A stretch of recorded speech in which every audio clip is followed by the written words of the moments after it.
Hello, this is a very quick and simple introduction to the very basics of using Audacity. I want to cover recording into Audacity. I want to cover some very simple editing and getting some things like music into it. So here I already have the program installed. If you want more details, you could always go to Audacity's website. They have this great page on mixing and narration with background music. You can Google that and read much more details, much more professional than I'm going to do.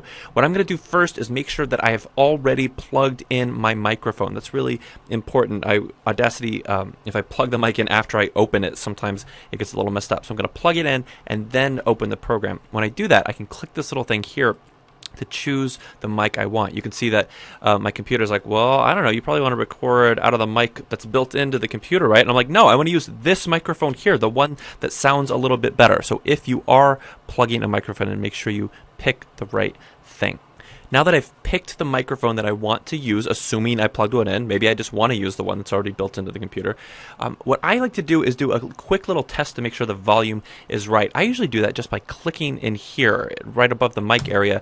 When I click it, it'll start showing me in live, real time, a visual representation of this. If it looks like super hot, super loud, I'll adjust it with this little guy. I'll move it down a little bit. I can't do that right now because I'm using the same microphone for recording this video, so who knows what would happen. But I would go up and down. If I start recording, like say by hitting the record button, and if these peaks that you're seeing look really, really tall, if they're cracking the top and bottom there, like it just did there, then I'm probably going to go back and make them a little bit smaller because in reality, that sound, it's called clipping, the sound of my volume being so loud that it hits the top will make a little bit of distortion. It's usually not a very pleasant sound for readers. This is just a test, so let's just use it. Well, here I am recording. Did you see how easy that was, by the way? I plugged in a mic, I opened the program. If I want, I kind of adjust the volume a little bit.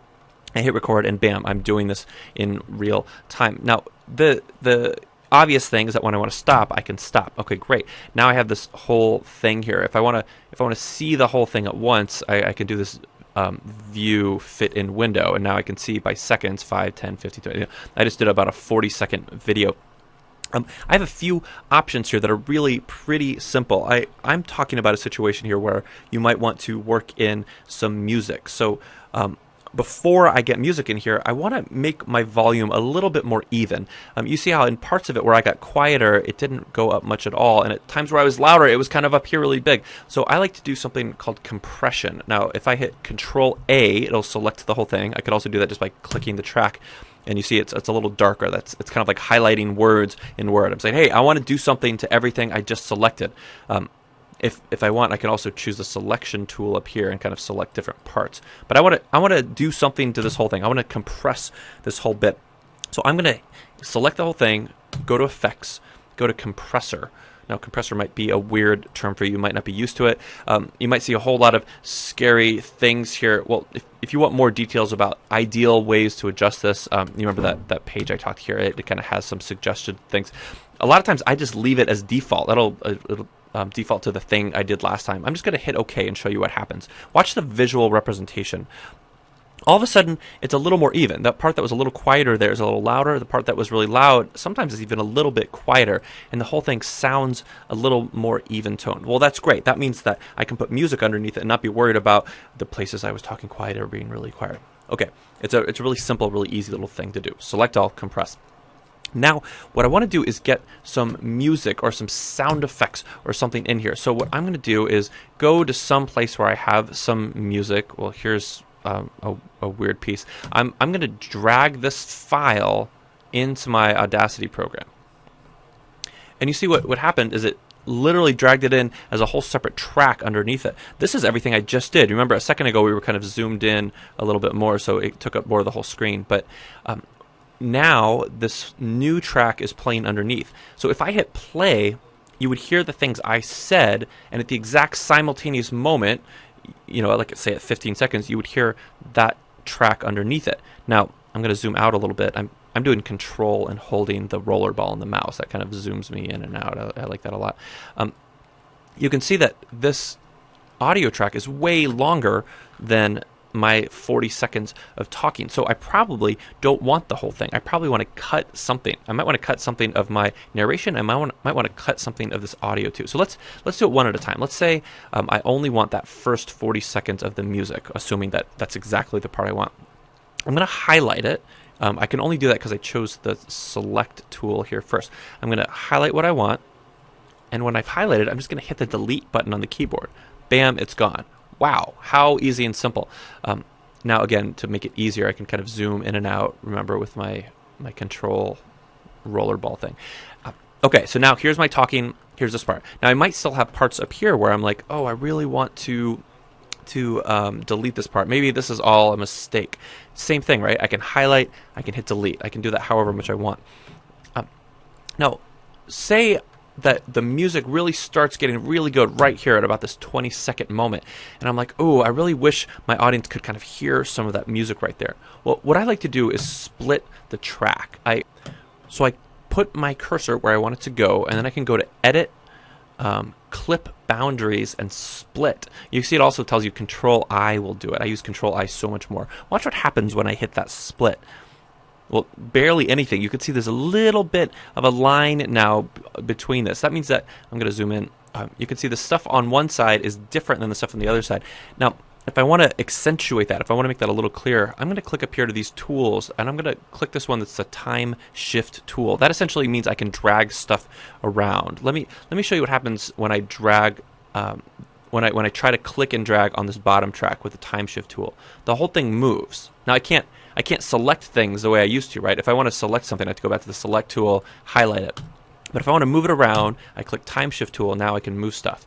Well, you see how this whole track is moving? Well, I just split this top track, so now I can move it in different places. Does that make sense? That they get dragged separately. They're thought of as whole different clips, and that can be really useful when I'm trying to time my words with my music. If I'm like, ooh, there's this really interesting part of music, I want it to come right there, and there'd be a little bit of silence in my words as it comes back in. That can be really, really sweet, right? Okay, so that's easy enough, right? We're splitting tracks with Control-I or Edit, Clip, Boundary, Split. We're moving them around using the time shift tool. Okay, so now this might be almost really good. This might be worth me exporting and letting other people listen to, except my volume probably isn't leveled out. For instance, remember, volume is a feature of how up and down it is, how close it is to the top. This looks kind of loud in relation to my talking, which also is about the same loud. I probably want the music a little bit quieter. Now, there's a few different ways to do that. I'm going to show you the way I like to. I like to use this envelope tool. I'm going to click that, and you see the second I clicked it, all of a sudden things look a little different here. It's like, what's going on? What I do is I click at a point in a track, and you see what it did is it made this itty-bitty little dot there. After I click there, I can adjust the volume of the things before that and after it. So I clicked that, so now that's kind of like a pivot. Now I'm going to click in a space before it, and watch what happens. I can kind of manually adjust everything before and after that pivot. And remember, smaller means quieter. So what I'm doing here is I can make another pivot here. I can make this part in the middle kind of louder if I want, so it feels a little bit more accentuated, remember, because the speaking stopped at that moment. And then when I start talking again, I can drag another one, and everything after that pivot point will get quieter. You can see I can kind of use it to fade a little bit to make it a little more interesting. If I'm like, oh, that's still too loud, well, again, I'll just drag it again and kind of even that out. This is a lot of playing around. I know it kind of looks weird here, but in real life, I'm constantly playing back the whole time to hear what it sounds like. The easiest way to do that is to just click this top bar.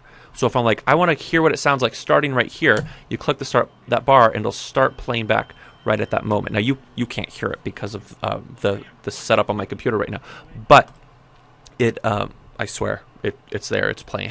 So I'm like, is that quiet enough? I hit play. No, I'll make it a little quieter, and I come back and I grab that and make it a little louder, whatever.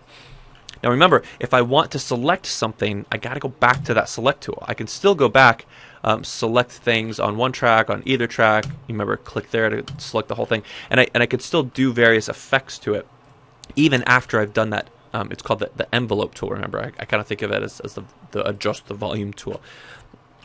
But that's the most basic things I find myself doing all the time. I record, I compress, I split, I move, and I adjust the volume with envelope. Okay, let's say this is perfect. Let's say it's exactly how I want.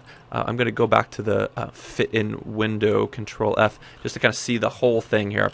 So I know now that I'm going to have one audio track where the music keeps going after the voice ends. It's about 50 seconds long. Say that's fine. Great.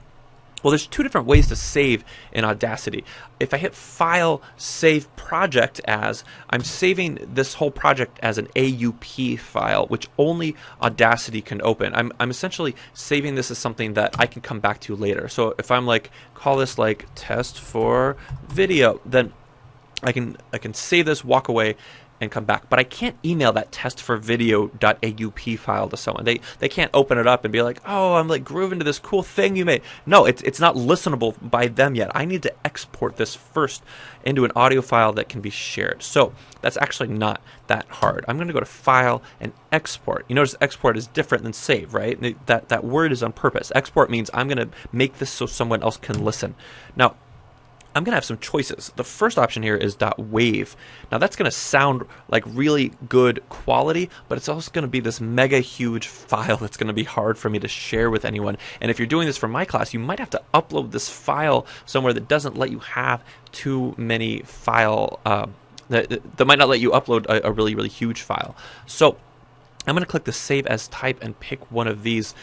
Often I choose Ogg Vorbis. You might not have heard of that. It's kind of an alternative version of MP3, but you might have obviously heard of an MP3 too. Let's just try.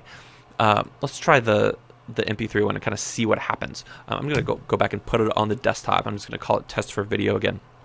Now you do see it gives me some options you could play around with. It's always worth seeing.